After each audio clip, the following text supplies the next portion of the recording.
Hello everyone, welcome back to the channel. I'm the Maize Madman. Before we get started, make sure you hit the like button, share this with your friends and family on social media, and of course, subscribe. Today, we got some inside information from Alabama's own Nick Saban Jr. about the recruitment of five-star offensive tackle Ty Haywood, plus some more recruiting insight in the battles between Alabama and Michigan as they prepare to do battle in the Reliant Quest Bowl, all that. I'm upset. No disrespect, respectfully, but disrespectfully, it's disrespect. Don't be disrespectful. Those vile, disgusting Spartans, poor little girl them. And I'm gonna tell them why I'm mad. That vile, disgusting cesspool in Columbus, the other state, and of course, as always, I'm upset. We got to talk about, obviously, you guys were able to get Keon Sapp from us in the transfer portal. You were able to flip Ivan Taylor, top 100 player, safety from Michigan, to you guys. And right now, there's a battle for a big five-star between the two schools, and it looks like Texas Tech might jump in there with Ty Haywood. What's your thoughts on that? Where you think he ultimately ends up going? Michigan. I've been saying it for weeks. Before Alabama even put the prediction out there, I told people, I said Ty Haywood finna flip. When I heard Michigan was in the midst of it, I see what was going on. I'm like, yeah, he finna flip. I told people, because they were talking about Michael Carroll. I said, we keep Carroll, but Hayward's gonna flip. He is gonna flip. He's going to Michigan. That's crazy. I mean, and look, now, in my opinion, he's going to Michigan. Yeah. I think there is a crystal ball in for Michigan, but I just, I think this week really started to hear some things about Texas Tech, which is crazy. I don't know why anybody would consider Texas Tech at his stature. Now he is from Texas, so that makes a little sense. But yeah, man, it's very, very interesting. My guy Lich Max has joined the chat. Lich, what's good? Yo, what's up, everyone? Not much. I'm inclined to agree. I think he's more apt to go to Michigan. However, I think good argument could be made for him going to Texas Tech. If like one of his things is being close to home, I could see him going Texas Tech over Michigan. But if what he's interested in is getting like some of the best development in the league, then I think he's got to go with Michigan hands down over the other programs that are interested in him. So I think Michigan's going to be the best place for him, especially with the team that we're building for next season. I think he's going to do well at Michigan over any of the other teams. I mean, I'm not saying that the other teams are bad, but I mean, like for like the talent that we have, I think he's going to fit right in if he comes Michigan. No doubt. Maniac, what's your thoughts? Yeah, man. Right now, obviously, we got a Bryce Underwood coming in. He's just not any quarterback. He is generational talent quarterback, something Bama would know a lot about. You had your fair share of those. You got to protect them, man. You got to protect them in the trenches. And, landing 2 tackles, 5 stars in the same class with him. Oh, that's amazing. These guys are going to be there, plus what we have already and what we have returning, man. I think we're just going to get better in the trenches. And we know that is the Michigan identity, right? Is to control the line of scrimmage. And we've been doing that good for 3 years. This year, we was just inconsistent doing it. But when we did do it, it worked very fine. You saw the USC game. You saw the OSU game. Not really the Indiana game. If we just could have ran the ball, we'd have won that. And that would have gave us 2 top 10 wins in the season. But landing Ty Haywood would be good. It's good to hear it from an Alabama fan because obviously you're more in tune into, the recruiting guys and what's what, but not until he officially signs. Yeah. It's just up in the air, man, and I really hope we can land him. So what I want to speak on that, like other guys say about if he wants to be more recruited, and I try to get these fans to realize, like, listen, They don't care nothing about what Alabama did. These kids now don't care what Alabama did. They don't care about the Michigan, like they don't care about them program. They care about their bread. It's almost like who gonna write the biggest check. And I'm not mad at it. Honestly, I'm not mad at it. But I try to get the casual fans, the old fans to realize it's not about he's a Michigan. Like Bryce Underwood is a Michigan guy. Why wouldn't he want to come to Michigan? You see, he was an LSU guy all the way to.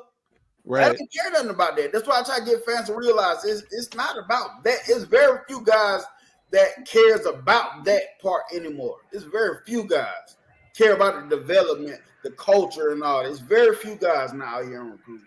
And I ain't mad at them. Honestly, I'm not. They're talking big. There are big checks being thrown around, right? Yeah. As you saw with Bryce Underwood, that's massive checks being thrown around. So I do think that's the main influencer, especially for top end talent, right? A guy like, for instance, Chase Herbstreit, that's probably not the case, right? Nah. Yeah, no. But for somebody like Bryce Underwood, we know that played a major role. So you're absolutely right on that front. Yeah. Something else that we need to talk about. I admittedly didn't watch as much Alabama football this year as I have in previous years. But tell us what it looked like, what Keon Sabb looked like. Was he out there making plays for you guys this year? Yes, he was. He came, especially in the beginning before he got hurt. He came on strong. Came on strong, and a lot of people were trying to ask me about Keon Sabb before he came, and I said, I think this is a great pickup. You talking about somebody that played in most of all them games, if not all the games last season that Michigan played big minutes in the national championship.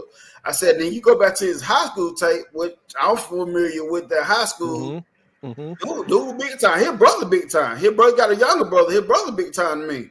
So right. I told people out the real, but he played plays. Of course, you had your little hiccups here and now and then, but like I tell people, especially Bama fans, they expect every play to be a 3 and out, every offensive drive to be a freaking touchdown. They expect these kids to be 100% perfect every play. I'm like, y'all are people that sound like that never played football before. Y'all don't know. I said, you got somebody on the other side of the ball that's trying to stop you from doing what you're doing. Right. Yeah. But Keon Sabb, he was a big key addition. I'm assuming he coming back. He'll be. I would love him to come back with the other guy that replaced him. They replaced him in the end. I think that secondary could be strong. That safety group could be strong next season. But I like Sabb. I like Sabb a lot. I hated he got hurt. Yeah. How about your what's the corner, the transfer from USC that Damani Jackson? Who?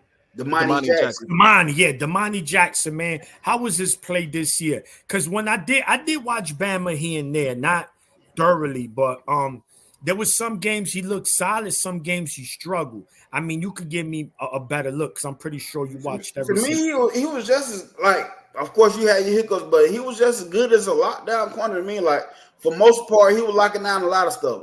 For the most part, a lot of people wasn't going his way a lot of time, majority of the time. So I like that pickup. He's somebody that we was after doing the high school recruiting. So it was nice to see full circle him come back around. And it was so funny because it was between what it was us and y'all doing the Rose Bowl. It was, man. That was another hit to Michigan.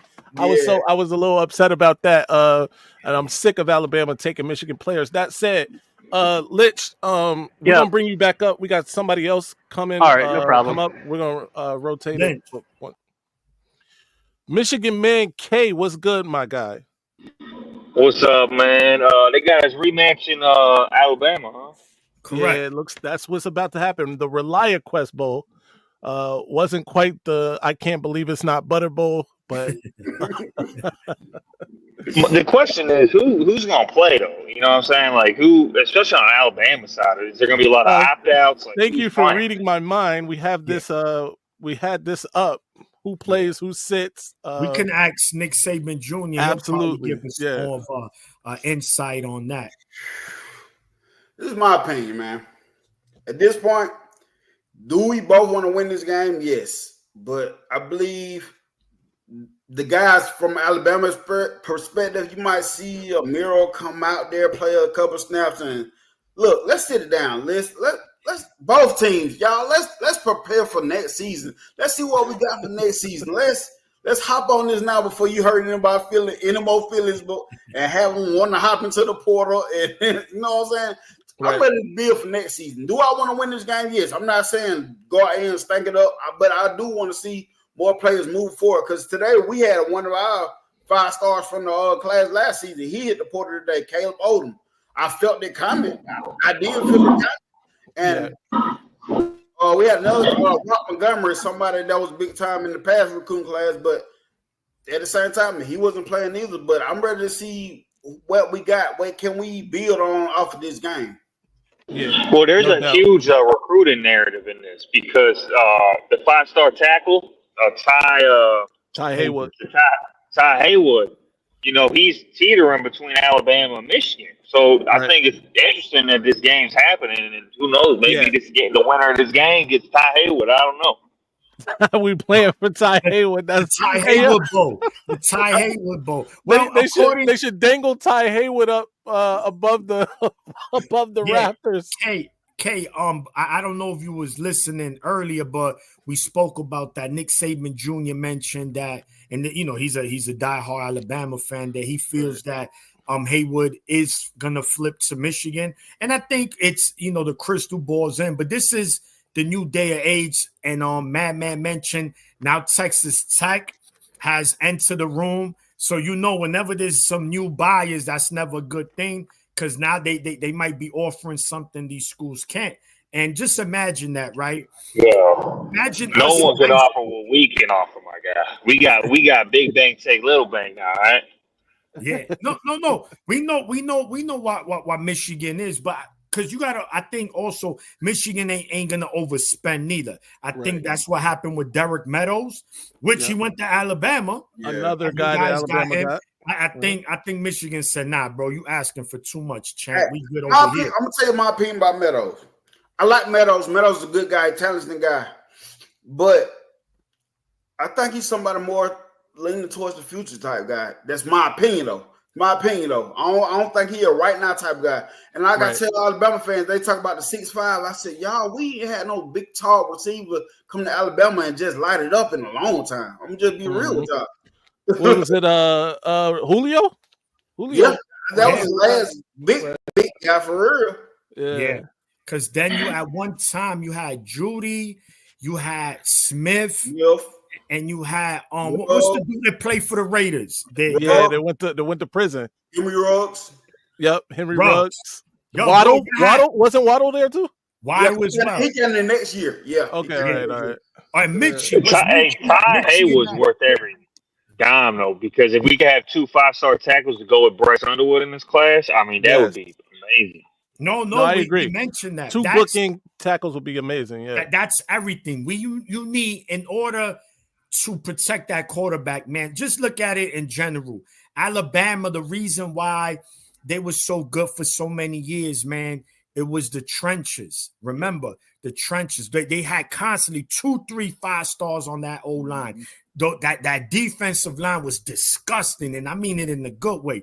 You just couldn't. They were just too physical in the trenches. Then they had vicious linebackers that play with reckless abandon. They come, they smack you. They had safeties that come. Man, Bama was the most physical team in the country for years, and they were disciplined. And it was just, this is why they were what they were.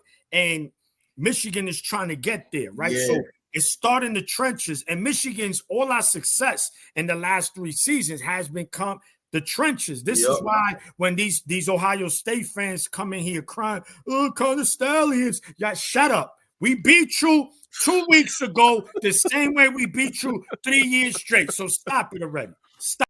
Be sure to tune in live tonight for Eminem Mondays with me, the Maniac, and Kinetic as we break down the first day of the portal opening, plus all the players that Michigan is in line to get or lose during the portal madness. And follow me everywhere at Maize Madman. Until next time, stay angry, my friends. I'm upset. Ladies and gentlemen, this might be our best season ever. Our ratings, we're about to go through the roof. All right, now I'm gonna calm down. Son. I just don't get that all that Mace and that lock and all that puff. I just don't get it, son, for real. Just calm and how the